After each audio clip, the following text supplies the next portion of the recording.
We're back with Republican Senator Pat Toomey. He joins us from Bethlehem in his home state of Pennsylvania this morning.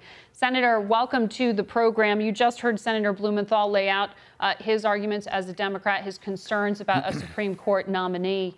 I want to ask you, he has raised this question of if the special counsel's investigation ever makes it to that court, whether this kind of nominee could become a problem, given that the president will be selecting someone who could potentially decide on him. Margaret, I think that's a ridiculous argument that's made as just an attempt to make weight for their real position, which is that President Trump should never be able to confirm a vacancy. Look, I don't remember hearing the Democrats making that argument when President Bill Clinton was, in fact, personally under investigation when a vacancy occurred.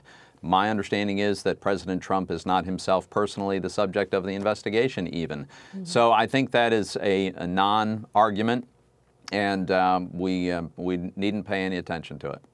I want to ask you about something you've been very vocal about lately, and this is your concerns, your criticism of the president's trade policies. Today, starting today, Canada is putting tariffs on a number of American-made products, including chocolate, ketchup, other items. How much is this going to cost your home state? Well, it's going to be harmful to my home state. So far, this trade war, if it is that, and it seems to be heading that way, has been of a modest scale. It hasn't done great damage yet, but it has the potential to do that. And it would be an unbelievable pity to disrupt what is really a fantastic economy because of tax reform, because of regulatory relief. We've got strong economic growth, tremendous employment prospects.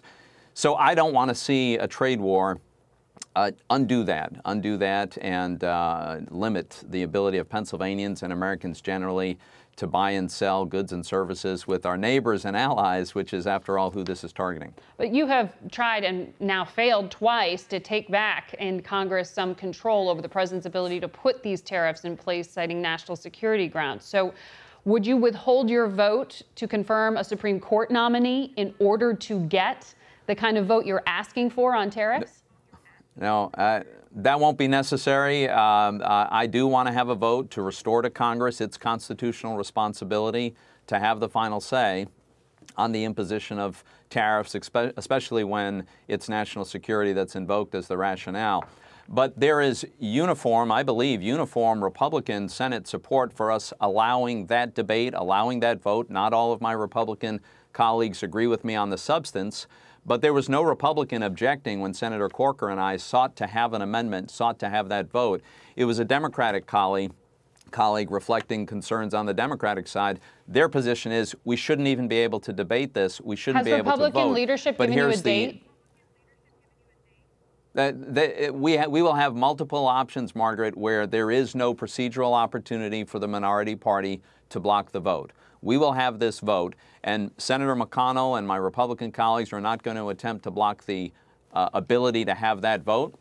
And we'll see where the votes are. We don't know that yet, but I think we should find out. The president did seem to back down a bit on these investment restrictions that had been floated for China. Do you see him backing down on the question of tariffs? So here's my hope. My hope is that we can persuade the president to focus on the real problem on the trade front. The problem is not Canada. The problem is not Mexico. I mean, with Canada, we have a trade surplus. We have a surplus even in steel. So why we should punish my constituents with a tax when they import these small amounts of Canadian steel makes no sense. The real problem is the really bad behavior of China. Specifically the theft of intellectual property, coerced technology transfers. What we ought to be doing is make peace with our allies with whom we trade to our mutual benefit and join forces and deal with the real problem, and China poses a real problem. I think the president knows that that's a real problem, and so my hope is that we can persuade him to focus there. We'll be watching. Senator Toomey, thank you.